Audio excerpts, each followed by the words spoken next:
Tan Sri Yang Di-Pertua, pada 26 September saya telah menulis kepada Perdana Menteri dan disahkan penerimaan pada keesokannya, iaitu memohon supaya Perdana Menteri sendiri mengumumkan usul khas langkah-langkah kerajaan untuk menangani krisis kenaikan harga barang dan juga kejatuhan mata wang negara yang menjejaskan kehidupan rakyat. Sekiranya Perdana Menteri tidak bersedia mengemukakan, saya mohon supaya Perdana Menteri memberi laluan kepada Ketua Pembangkang mengemukakan usul berkenaan.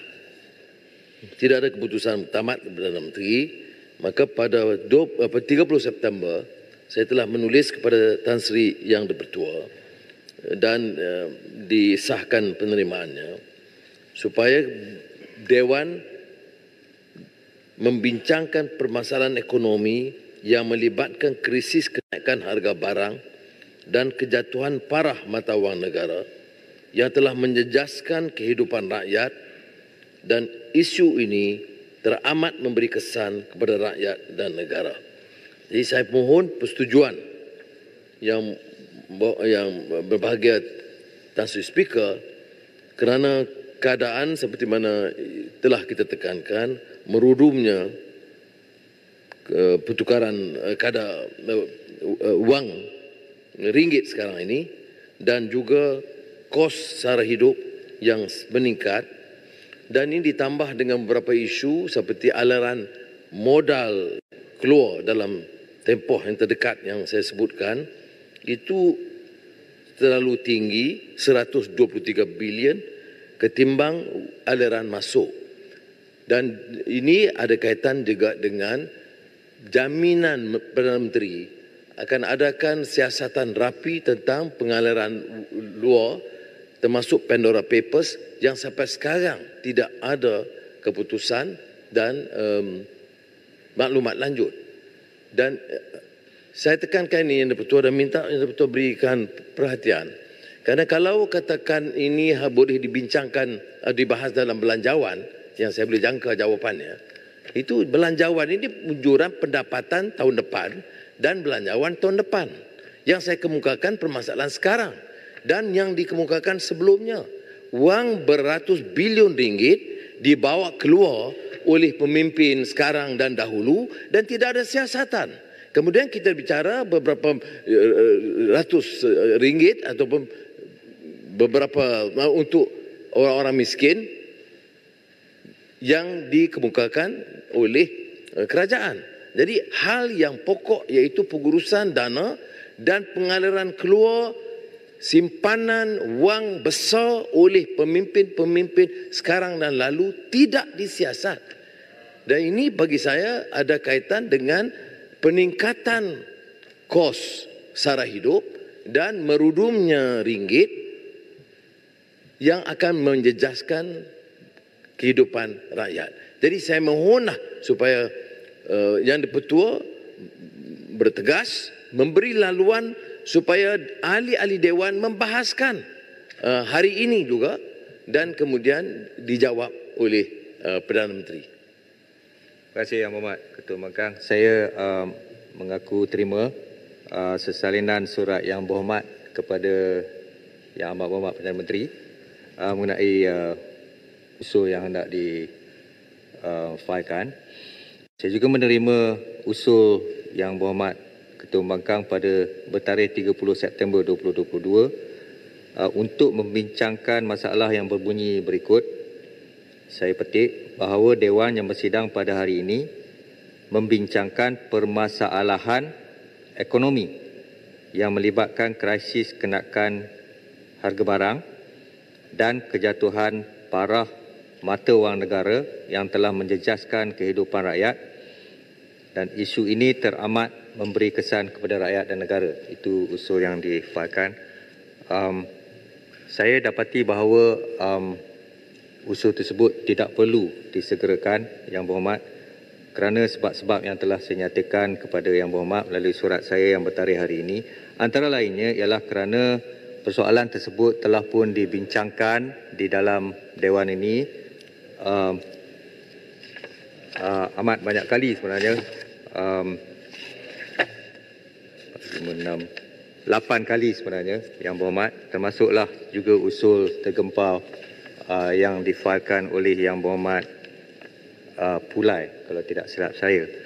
Malah pada hari ini pun terdapat 2 soalan yang mendekati perkara yang dinaikkan oleh usul tersebut yang telah dijawab secara panjang lebar. Saya telah memberi 8 soalan untuk diajukan kepada Yang Berhormat Menteri Ekonomi pada pagi tadi, dibincangkan selama 45 minit lebih kurang, dan besok pun ada lagi 1 soalan, Yang Berhormat. Malah seperti yang Yang Berhormat kata tadi, Yang Berhormat memang amat peka terhadap apa yang mungkin saya katakan. Sesi inilah sesi bajet di mana kita akan membincangkan bajet selama 23 hari, peringkat dasar dan peringkat jawatankuasa, insya-Allah.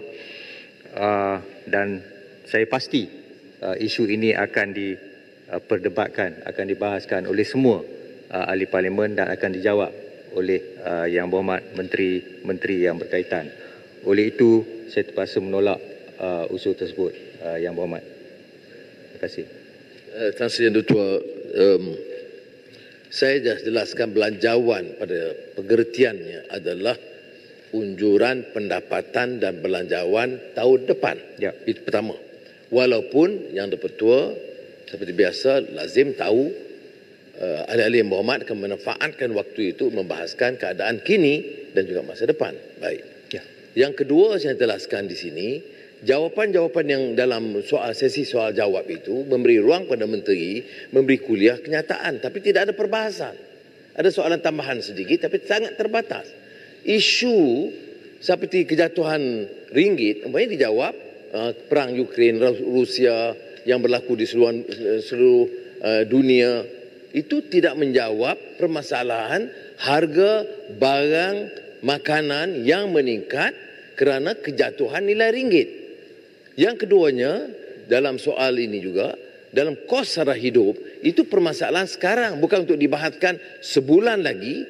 Jadi kita minta beberapa pendekatan supaya baru oleh kerajaan, supaya dapat meyakinkan ada langkah-langkah yang segera. Kita tak boleh pandang ringan.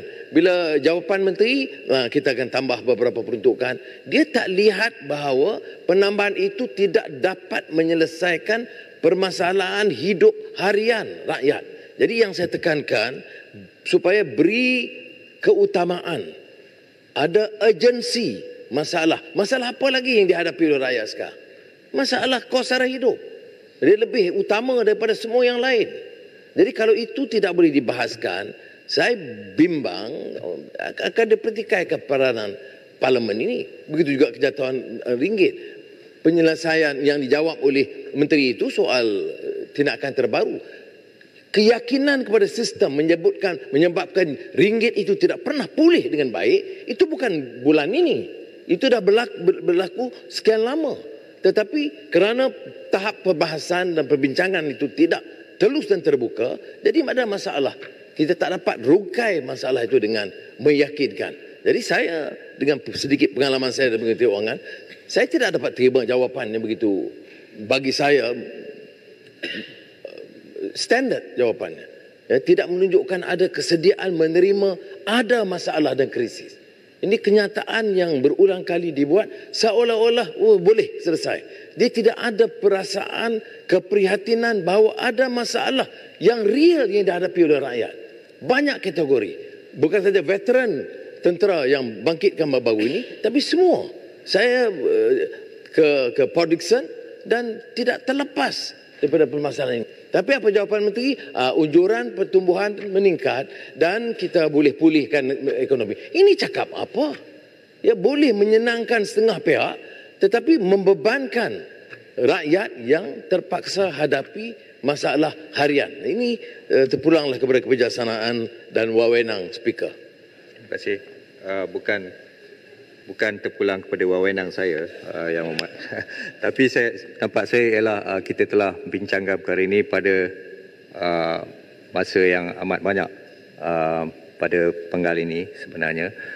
Dan saya pasti semasa 23 hari selepas bajet dibentangkan hari Jumaat ini, insya-Allah perkara ini akan dibahaskan dengan hangat sekali. Dan bajet itu itu mengenai pelanjawan tahun hadapan, tetapi ianya mestinya mempunyai polisi kerajaan untuk menangani masalah yang dibangkitkan oleh Yang Berhormat, insya-Allah. Maka saya terpaksa tolak, Yang Berhormat.